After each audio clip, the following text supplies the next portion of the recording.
جس دن آپ خدا کی حکمت کو سمجھ گئے نا، اور آپ کو پورا یقین ہو گیا کہ یہ آپ کے لیے کتنا بہتر ہے، اس کے بعد آپ کبھی کسی چیز کی خواہش نہیں کریں گے اپنے مطابق، کیونکہ اللہ تعالیٰ نے نا بڑے پیار سے ان لوگوں کا نصیب لکھا ہوتا ہے جنہیں وہ توڑ کر خود سے جوڑتا ہے کسی مصلحت کے تحت، یا تو ان سے ان کی من پسند چیز لی جاتی ہے یا پھر اللہ تعالیٰ دور کر دیتے ہیں اس چیز سے اس کو۔ جب اللہ تعالیٰ کسی دل کو توڑ کر خود سے جوڑتے ہیں نا، تو دنیا کی محبت اس انسان کے دل سے نکال دیتا ہے وہ، اور پھر پتہ ہے کیا ہوتا ہے اس کے بعد؟ اس کے دل میں کیا رہ جاتا ہے؟ صرف اور صرف خدا کی محبت۔ اور آپ بتائیے، کیا خدا کی محبت سے بڑھ کر کوئی چیز ہو سکتی ہے؟ کیا اس کے بعد آپ کو دنیا کی کوئی اور چیز چاہیے ہوگی؟ آپ کے دل سے ہر اس چیز کی محبت نکال دی گئی ہے، اور سب نکال کے خدا نے آپ کے دل میں اپنی محبت ڈال دی ہے۔ یہ کتنی بڑی بات ہے۔ قرآن مجید میں ایک بھی نا امیدی کا قصہ نہیں ملتا آپ کو۔ حضرت یعقوب علیہ السلام برسوں روتے رہے اور اپنی بینائی کھو بیٹھے، اور لیکن آخر کار ان کو اپنے بیٹے کے ساتھ ان کی بینائی بھی واپس مل گئی۔ حضرت ایوب علیہ السلام بیماری کی وجہ سے بہت تکلیف میں گزر رہے تھے، کس کو نہیں پتہ، لیکن آخر کار اللہ تعالیٰ نے ان کو بھی راحت بخشی۔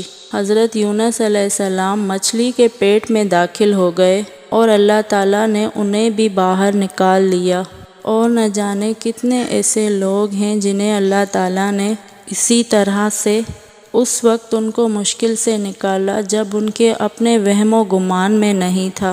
لیکن میرا سوال آپ سے یہ ہے کہ اللہ تعالیٰ نے یہ سب ان کے ساتھ کیوں کیا؟ کیا چیز ایسی تھی ان سب کے پاس؟ غور کرنے کی بات یہ ہے کہ اللہ تعالیٰ نے ان سب کو دنیا میں راحت بخشی ہے، اور آخرت کی زندگی ان کے لیے اعلیٰ ترین ہے۔ یاد رکھیں، غم میں جو بھی شخص اللہ تعالیٰ کو اپنا ساتھی بنا لیتا ہے نا، اللہ تعالیٰ اس کو کبھی اکیلا نہیں چھوڑتا، اور اس کا انجام کبھی بھی برا نہیں ہو سکتا۔ اسی لیے اللہ سے زندگی میں کبھی بھی مایوس نہ ہو، نا امید نہ ہو۔ مایوسی اسی لیے اتنا بڑا کفر ہے، اسی لیے کیونکہ اللہ کو پتہ ہے کہ جب اپنے بندے سے صبر چاہ رہا ہوتا ہے نا، آپ جب کسی مشکل میں ہوتے ہیں، کسی تکلیف میں ہوتے ہیں، تو اللہ تعالیٰ جب آپ سے وہ صبر چاہ رہا ہوتا ہے نا، اس صبر کا بعد میں جو صلہ ہے نا، وہ بھی اس نے اسی وقت طے کر لیا ہوتا ہے۔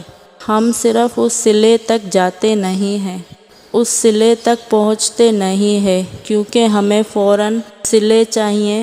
ہمیں صرف یہی ہوتا ہے کہ ہماری دعائیں فوراً قبول ہو جائیں، اور ہمیں یہ ہوتا ہے کہ بس اسی وقت ساری چیزیں ٹھیک ہو جائیں۔ ایسے تو نہیں ہو سکتا۔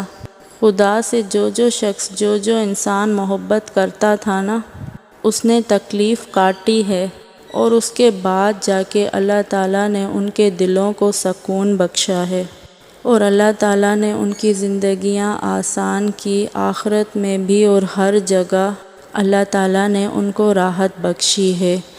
تو ہمیں بھی چاہیے، اگر ہمارے اوپر کوئی تکلیف یا کوئی آزمائش یا کوئی مصیبت آتی ہے، تو ہمیں اس میں صبر کرنا چاہیے۔